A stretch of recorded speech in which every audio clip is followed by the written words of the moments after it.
going on, good people? It's Iceberg. Happy Tuesday to you. Hopefully everyone out there is having a great start to your Tuesday morning. How's your mental doing?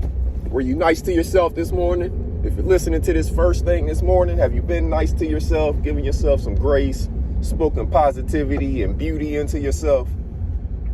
Or did you wake up just thinking about all the regular nonsense that, is of the day and that you're going to encounter throughout your day, stuff like that?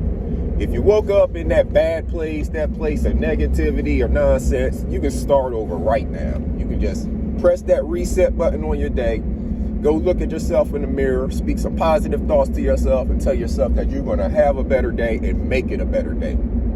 You control your own actions and your own attitude, right? So you can determine what your attitude is going to be about this day, what attitude you're going to carry throughout this day. And if you want that to be a positive one, that's speaking nothing but positive things to yourself, you have the ability to turn that around and make that happen right now in this very moment. So make sure you're going out there and having a great day today. Make sure you're speaking positive stuff to yourself. Make sure you're looking in that mirror in the morning and saying, good morning, gorgeous, good morning, beautiful, good morning, handsome, good morning, strong, brother, whatever the case may be for you.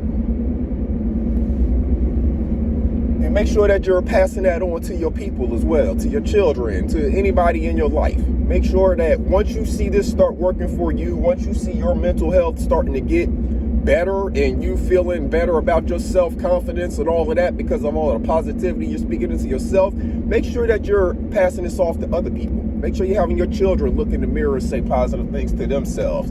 Speak and see all of the positive and wonderful things that they are. And when they say that to themselves, they're going to believe it more than anything because that's the way that you've ingrained and indoctrinated them to think and speak about themselves, right?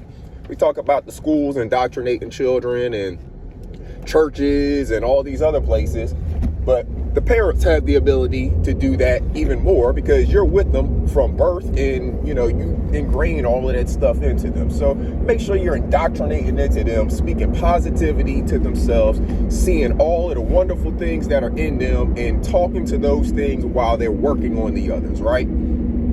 So hopefully you got to join me over the last couple of days, the last couple of live streams that I've done. We've been talking about civics. It's a forgotten lesson in America. Most people don't know. They're walking around, driving around, whatever right now and don't understand their rights as they apply to them under the basic text of the Constitution. So that's what we've been talking about on the last couple of live streams. You can see we went over the 4th Amendment on one, and then yesterday we went over the 5th Amendment and Miranda rights. We are having conversations and discussions about topics that are important to everybody, especially here in America. I mean, in other countries, they have their own laws and stuff, but here in America, this topic is important to everybody that is here. Whether you're a citizen here or not, if you're here, you're responsible for understanding and knowing the laws of this place.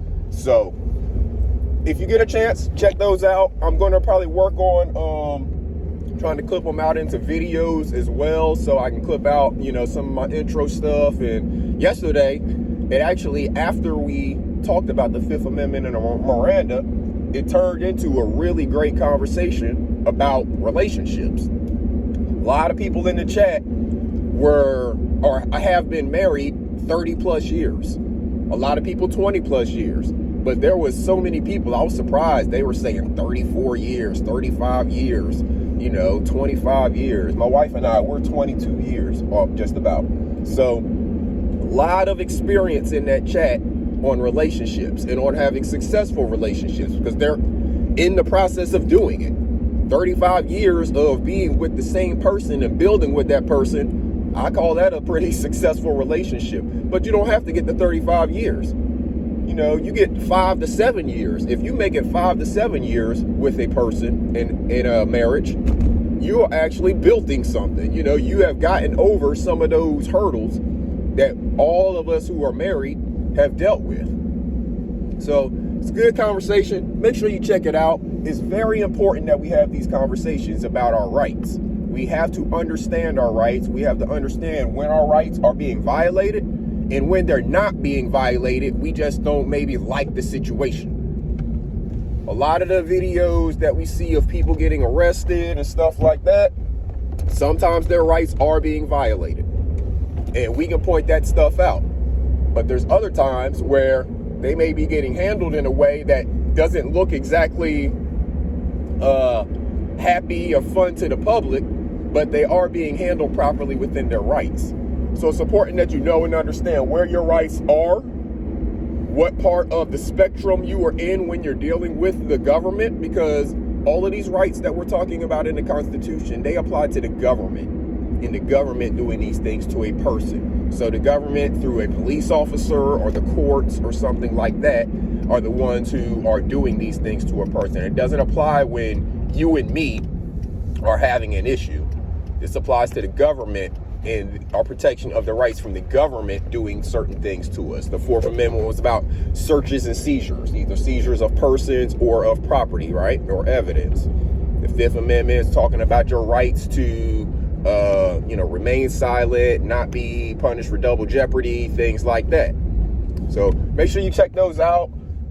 Again, there's a lot of good information in there. There's a lot of good conversation in there. And if you have questions, we're going to keep on doing this series. We're going to keep on talking about the different amendments. We may not go through every single one of them in sequence, but we are going to talk about the Sixth Amendment because that one is important as well. And it all works in conjunction with our Fourth Amendment and our Fifth Amendment conversation. Fourth, Fifth, and Sixth Amendment kind of go together because they're all a part of a hierarchy or, a progression of a process, and where your rights stand during the different levels and stages of that process.